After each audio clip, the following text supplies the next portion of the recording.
तारीख थी 10 जून 2011। उत्तर प्रदेश के गोरखपुर के कमलेशपुरम कॉलोनी की रहने वाली एक लड़की किसी जरूरी काम से घर के बाहर निकलती है, लेकिन देर शाम तक वापस नहीं आ पाती है। घर वाले परेशान होकर पुलिस में शिकायत दर्ज करवाते हैं। एक जवान लड़की के गायब होने की खबर से शहर भर में हंगामा हो जाता है। पुलिस तेजी से काम करते हुए उस लड़की को ढूंढने निकलती है, मगर मुर्दा। लड़की का शव परिवार वालों को सौंप दिया जाता है और उसका अंतिम संस्कार भी कर दिया जाता है। अब सबसे बड़ा सवाल था कि इस लड़की की हत्या किसने की है। पुलिस इसी सवाल का जवाब तलाशने के लिए दिन रात एक कर देती है। पुलिस की मेहनत रंग लाती है और फाइनली पुलिस को जवाब भी मिल जाता है। जवाब हिला देने वाला था। दुनिया की नजर में जिसकी हत्या हुई थी, असल में वही मर्डरर भी था। ऐसा कैसे पॉसिबल है कि जिसका कत्ल हुआ वही इस केस की कातिल भी हो। हम आपको जिस सच्ची घटना की पूरी कहानी बताने जा रहे हैं, उसमें सच में ऐसा ही हुआ था। शायद आपको अभी बातें समझ में नहीं आ रही होंगी, मगर जब आप इस वीडियो को आखिर तक देखेंगे और हिला देने वाली कहानी की पूरी सच्चाई जानेंगे, तो आपके होश उड़ जाएंगे। पूरी कहानी कल्पना से परे है और इस पूरी कहानी को अंजाम देने के पीछे की वजह और भी भयावह है। तो आखिर क्या है रहस्यों से भरी इस कहानी की पूरी सच्चाई? चलिए जानते हैं सब कुछ वीडियो में आगे। मगर उससे पहले अगर आपने अब तक क्राइम की कहानी चैनल को सब्सक्राइब नहीं किया है, तो जल्दी से चैनल को सब्सक्राइब कर बेल आइकन दबा लीजिए और हमारी लेटेस्ट वीडियो की जानकारी के लिए बेल आइकन जरूर दबा लें। तो चलिए अब कहानी शुरू करते हैं। इस पूरी कहानी की सबसे अहम किरदार हैं शिखा दुबे। शिखा दुबे उत्तर प्रदेश के गोरखपुर के कमलेशपुरम इलाके में अपने परिवार वालों के साथ रहा करती थीं। 2011 में शिखा दुबे की उम्र 23 साल थी और वो इस समय दीनदयाल उपाध्याय यूनिवर्सिटी से पोस्ट ग्रेजुएशन की पढ़ाई कर रही थीं। शिखा देखने में बेहद ही मासूम और शरीफ थीं। शिखा 10 जून 2011 को कुछ जरूरी काम के लिए घर से बाहर निकलती हैं। शिखा घर वालों को कहकर जाती हैं कि थोड़ी देर में वापस आ जाऊंगी, मगर काफी देर हो जाती है, मगर वो वापस नहीं लौटती हैं। जैसे जैसे शाम ढलती है, परिवार वालों की चिंताएं भी बढ़ने लगती हैं। ज्यादा अंधेरा हो जाने पर परिवार वाले अपने स्तर से शिखा दुबे की खोजबीन शुरू कर देते हैं। दोस्तों, रिश्तेदारों तक को फोन किया जाता है, मगर शिखा की जानकारी कहीं से नहीं मिलती है। जब शिखा का कहीं भी अता पता नहीं चलता है, तो थक हार कर शिखा दुबे के पिता राम प्रकाश दुबे गोरखपुर के एक स्थानीय पुलिस स्टेशन में जाकर बेटी के गायब होने की शिकायत दर्ज करवाते हैं। मामला दर्ज करने के बाद पुलिस वाले राम प्रकाश दुबे से पूछते हैं कि क्या आपको किसी पर शक है। जवाब में वो दीपू यादव का नाम लेते हैं। दीपू यादव ही इस कहानी का दूसरा सबसे अहम किरदार है। राम प्रकाश दुबे के मुताबिक दीपू यादव उन्हीं के पड़ोस में रहता है। पुलिस को दिए बयान में राम प्रकाश दुबे बताते हैं कि दीपू यादव अक्सर उनकी बेटी शिखा दुबे को परेशान किया करता था, इसलिए उन्हें शक है कि हो ना हो दीपू यादव ने ही उनकी बेटी को कहीं गायब किया है या फिर उसकी हत्या कर दी है। शक जताए जाने के बाद पुलिस तुरंत एक्टिव होती है और भागते हुए दीपू यादव के घर पर आती है। यहां आकर पता चलता है कि दीपू यादव खुद ही लापता हैं। अब पुलिस वालों का शक यकीन में बदल जाता है और वो दीपू यादव को ढूंढने में लग जाते हैं। इधर पुलिस शिखा दुबे की भी तलाश में लगी रहती है। इसी खोजबीन के दौरान पुलिस वालों को सरयू कैनाल कॉलोनी के पास के जंगल में एक लाश मिलती है। ये लाश एक लड़की की थी। लाश का चेहरा बहुत ही भयानक तरीके से बिगाड़ दिया गया था। चेहरे से पहचान करना मुश्किल था। एक लड़की की लाश मिलते ही पुलिस वाले तुरंत राम प्रकाश दुबे के परिवार वालों को बुलाते हैं और उनसे पहचान करने के लिए कहते हैं कि कहीं ये शव गायब हुई बेटी शिखा दुबे का तो नहीं है। खबर मिलते ही शिखा दुबे के परिवार वाले लाश की पहचान करने के लिए आ जाते हैं। चूंकि चेहरा पूरी तरीके से बिगाड़ दिया गया था, इसलिए चेहरे से तो पहचानना असंभव था, लेकिन शरीर पर पहना हुआ कपड़ा, शव के आसपास बिखरे हुए सामान, पैरों में पहनी गई चप्पल, गले में मौजूद काला धागा तथा लड़की की कदकाठी चीख चीख कर इस बात की गवाही दे रही थी कि ये सामने मरी पड़ी हुई लड़की कोई और नहीं बल्कि शिखा दुबे हैं। परिवार वाले भी आखिरकार उस शव की पहचान अपनी बेटी शिखा दुबे के तौर पर करते हैं, क्योंकि भले ही चेहरा पहचान में नहीं आ रहा था, मगर शरीर पर जो कपड़े थे वही कपड़े पहनकर अंतिम बार शिखा दुबे अपने घर से निकली थी। इसके अलावा जो चप्पल, दूसरे सामान तथा गले में काला धागा मिला था, वो सभी शिखा दुबे का ही था। पहचान होने के बाद शव को पोस्टमार्टम के लिए भेज दिया जाता है। पोस्टमार्टम में खुलासा होता है कि गला दबाकर हत्या करने के बाद लड़की के चेहरे को धारदार हथियार से काटा गया है और भारी चीज से हमला करके चेहरे को बर्बाद भी किया गया है। इसके अलावा पोस्टमार्टम में सेक्सुअल हैरेसमेंट की भी पुष्टि होती है। शरीर को कई जगह सिगरेट से जलाया भी गया था। मतलब लड़की के साथ हैवानियत की सारी हदों को पार किया गया था। इस दरिंदगी की खबर बाहर आते ही लोगों का गुस्सा भड़क जाता है और लोग जल्द से जल्द आरोपी के गिरफ्तार की मांग करने लगते हैं।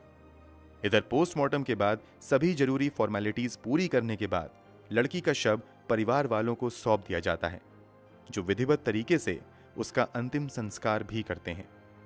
इस घटना ने बड़े स्तर पर अखबारों की सुर्खियां बटोरी थीं और लोगों में बड़ा गुस्सा था। इसलिए पुलिस वाले भी तत्परता दिखाते हुए जल्द से जल्द हत्यारों की तलाश में लग जाती है। चूंकि शिखा दुबे के पिता ने दीपू यादव नाम के लड़के पर शिखा दुबे की हत्या का शक जताया था, इसलिए पुलिस दीपू यादव को ही प्राइम सस्पेक्ट मानते हुए हाथ पैर मारना शुरू कर देती है और दीपू यादव से जुड़े दर्जनों लोगों को उठाया जाता है। यहां तक कि दीपू यादव से जुड़े 50 से ज्यादा दोस्तों से पूछताछ होती है, मगर कहीं से भी दीपू यादव का अता पता नहीं चलता है। काफी मेहनत के बाद दीपू यादव का एक करीबी दोस्त पुलिस के हाथ लगता है, जो पूछताछ में खुलासा करता है कि दीपू यादव अक्सर सोनभद्र आया जाया करता था और पिछले कुछ दिनों में उसने सोनभद्र का जिक्र भी कई बार किया था। अब गोरखपुर पुलिस सीधे सोनभद्र का रुख करती है और दीपू यादव की तलाश में सोनभद्र शहर का कोना कोना छान मारती है। तलाश कई घंटों तक होती रहती है, मगर कहीं भी दीपू यादव का पता नहीं चलता है। फिर भी पुलिस वाले हिम्मत नहीं हारते हैं और अपनी तलाश जारी रखते हैं। इसी तलाश के क्रम में वो एक ऐसे घर के पास पहुंचते हैं जो अंदर से बंद था। पुलिस वाले आकर दरवाजे पर दस्तक देते हैं। कई बार नॉक करने के बाद एक लड़की आकर दरवाजा खोलती है। दरवाजा खोलने वाली लड़की को देखकर पुलिस वालों के पैरों तले जमीन खिसक जाती है। दरवाजा किसी और ने नहीं बल्कि उसी शिखा दुबे नाम की लड़की ने खोला था। वही शिखा जिसका अंतिम संस्कार परिवार वालों ने बस अभी अभी किया था। जिस शिखा दुबे के कातिल को पुलिस तलाश कर रही थी, वही शिखा दुबे अब पुलिस के सामने खड़ी थी। आपके मन में एक सवाल आ रहा होगा कि आखिर पुलिस वालों ने शिखा दुबे को कैसे पहचाना। तो आपकी जानकारी के लिए बता दें कि जब शिखा दुबे के पिता ने बेटी की मिसिंग रिपोर्ट दर्ज करवाई थी, तो उन्होंने शिखा दुबे की कुछ तस्वीरें भी पुलिस वालों को दी थीं। शिखा दुबे को जिंदा देखकर हैरान होते हुए पुलिस वाले मामला समझने की कोशिश करते हैं और तुरंत घर के अंदर दाखिल होते हैं। घर के अंदर का नजारा और भी हैरान करने वाला था। कमरे में पुलिस वालों को कोई और नहीं बल्कि इस केस का प्राइम सस्पेक्ट दीपू यादव दिखता है। मतलब जिस लड़की शिखा दुबे की हत्या हुई थी, वो और जिस लड़के दीपू यादव पर हत्या का इल्जाम लगा था, वो दोनों एक ही घर में सोनभद्र में साथ रह रहे थे। यहां एक और बड़ा सवाल यह था कि जिस शिखा दुबे का कत्ल हुआ था, वो तो पुलिस को जिंदा मिल गई थी, तो अभी अभी परिवार वालों ने जिस लड़की को अपनी बेटी मानकर अंतिम संस्कार किया था, वो कौन थी? उसकी हत्या किसने की थी? अब पुलिस इन सभी सवालों का जवाब तलाशने में लग जाती है। इन सभी सवालों का सटीक जवाब कोई दे सकता था तो वो शिखा दुबे और दीपू यादव ही थे। इसलिए पुलिस वाले इन दोनों को सोनभद्र से गिरफ्तार करते हुए गोरखपुर लेकर आते हैं और यहां इन लोगों से पूछताछ का सिलसिला शुरू होता है। अब इस पूछताछ में हिला देने वाला खुलासा होता है। शिखा दुबे पूछताछ में खुलासा करती हैं कि दीपू यादव भी उसी के कॉलेज में पढ़ाई करता था और उसके घर के आसपास ही रहता था। कॉलेज में इन दोनों की मुलाकात होती है और देखते ही देखते शिखा दुबे तथा दीपू यादव एक दूसरे को पसंद करने लगते हैं। दोनों एक दूसरे के साथ जीने मरने की कस्में खाने लगते हैं। दुनिया की नजरों से बचकर दोनों एक दूसरे से मिलने भी लगते हैं। मगर इस प्यार की खबर आखिरकार शिखा दुबे के परिवार वालों को लग जाती है और वो शिखा दुबे पर कई तरह की पाबंदियां लगा देते हैं। इस कारण दीपू यादव और शिखा दुबे का मिलना जुलना बंद हो जाता है। कुछ दिनों तक तो सब कुछ सामान्य रहता है, मगर मौका मिलते ही फिर से शिखा और दीपू मिलने जुलने लगते हैं और मौका मिलते ही गोरखपुर के ही एक मंदिर में जाकर 18 अप्रैल 2011 को चुपचाप शादी कर लेते हैं। शादी करने के बाद दोनों इस बात की भनक किसी को नहीं लगने देते हैं और अपने अपने घर पर रहने लगते हैं। अब दीपू यादव शिखा को अपने साथ रखने के प्लान पर काम करने लगता है। इन दोनों को अच्छे से पता था कि अगर परिवार वालों को बता भी दिया कि हमने शादी कर ली है, तब भी परिवार वाले नहीं मानेंगे। इसलिए अब दोनों दूसरे विकल्प की तलाश में लग जाते हैं ताकि साथ रह सकें। दीपू यादव अपनी इस परेशानी का जिक्र अपने एक दोस्त सुग्रीव से करता है। सुग्रीव का ट्रांसपोर्ट का बिजनेस था और वो ट्रक भी चलाया करता था। दीपू यादव की सारी बातें सुनने के बाद सुग्रीव इन दोनों को बताता है कि मैं एक ऐसी लड़की को जानता हूं जो देखने में काफी हद तक शिखा दुबे की तरह ही है। उसकी कद काठी और लंबाई भी पूरी तरह शिखा दुबे की है।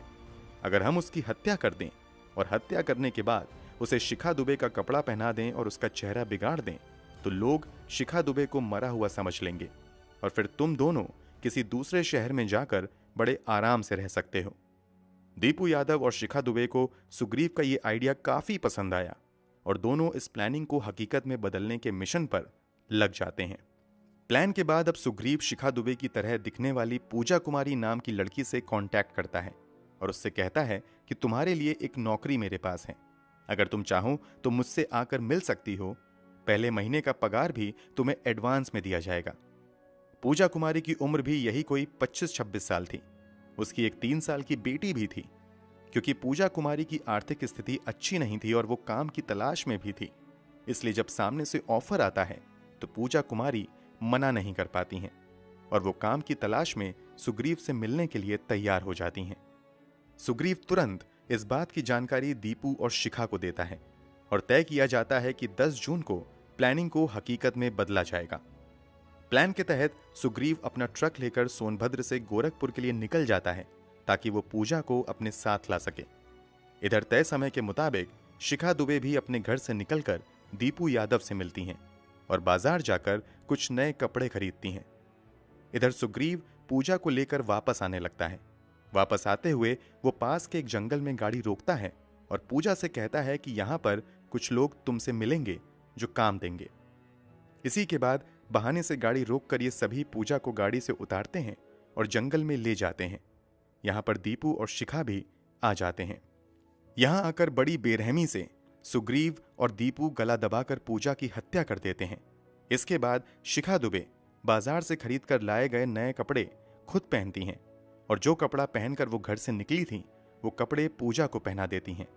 यहां तक कि जो काला धागा अक्सर शिखा अपने गले में पहना करती थी वो भी पूजा के गले में डाल देती हैं ताकि इस लाश की पहचान शिखा के तौर पर की जा सके। शिखा अपनी चप्पल भी पूजा के शव के आसपास ही छोड़ देती हैं। अपना सब कुछ पूजा को पहनाने के बाद शिखा पूजा के सब कपड़े छिपाकर अपने बैग में रख लेती हैं। कपड़ों के आधार पर तो पूजा अब शिखा बन चुकी थी, मगर चेहरे से अब भी वो पूजा के तौर पर ही पहचानी जा सकती थी। इसलिए अब सुग्रीव तथा दीपू मिलकर ट्रक से लोहे का बड़ा सा रॉड निकालते हैं और बड़ी बेरहमी से पूजा के चेहरे पर मारना शुरू कर देते हैं। और ये लोग तब तक उस रॉड से पूजा के फेस पर हमला करते रहते हैं जब तक कि पूजा का पूरा चेहरा बिगड़ नहीं जाता है। इसके अलावा ये लोग पूजा के शरीर को सिगरेट से भी बड़ी बेरहमी से जलाते हैं ताकि इस मामले को दूसरा रूप दिया जा सके। हत्या करने के बाद दीपू तथा शिखा दुबे तुरंत वहां से सोनभद्र की तरफ भाग जाते हैं, जबकि सुग्रीव अपने खलासी बलराम के साथ मिलकर शव को वहां से उठाकर सरयू कैनाल के पास के जंगलों में लाकर फेंक देता है और फिर छुप जाता है। कुछ दिनों तक तो शिखा दुबे और दीपू का प्लान बहुत अच्छे से काम करता है, मगर जैसे ही शिखा दुबे पुलिस के हाथ लगती हैं, इनके राज से पर्दा उठ जाता है। शिखा दुबे और दीपू यादव के इस खुलासे को सुनकर हर किसी के पैरों तले जमीन खिसक जाती है।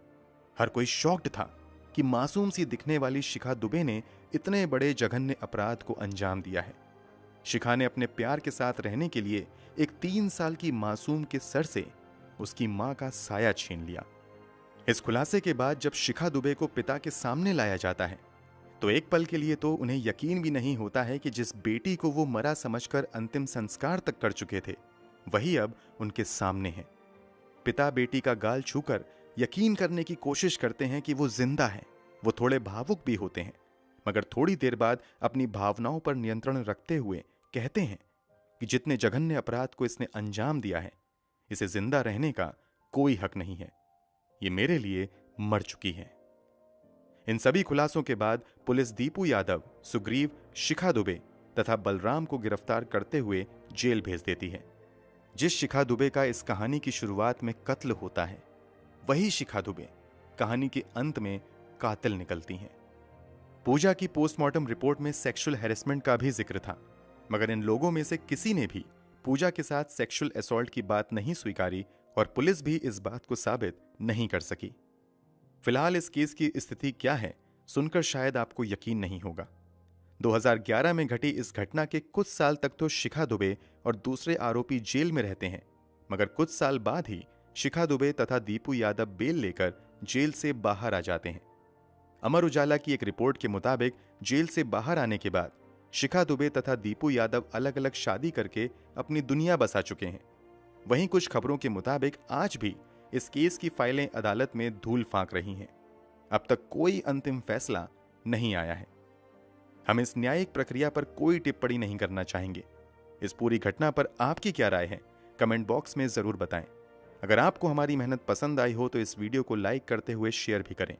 अगर आपने अब तक क्राइम की कहानी चैनल को सब्सक्राइब नहीं किया है तो जाने से पहले जल्दी से चैनल को सब्सक्राइब कर लें। बेल आइकन दबाकर नोटिफिकेशन भी जरूर ऑन कर लें। धन्यवाद।